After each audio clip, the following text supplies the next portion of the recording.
ওরে বাংলার অনলাইনবাসী কি অবস্থা, দিনকাল কেমন যাই রে? মনে হয় না দিনকাল ভালো যাইতাছে।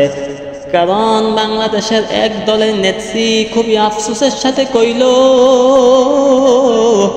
নেপালের জেনজিরা, নেপালের ছাত্ররা আন্দোলন কইরা সরকার পতন ঘটাইল, আবার নতুন সরকার গঠন করলো, কিন্তু তারা নিজেরা কোনো রাজনৈতিক দল গঠন করে নাই।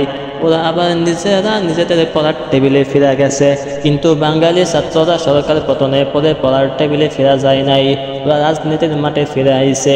ওরা নতুন রাজনৈতিক দল গঠন কইরা আমাদের ধান্দার মধ্যে ওরা আঘাত হানছে। ওরে বাংলার যুবকেরা, তোমাদের আরো একটি আন্দোলন করতে হবে।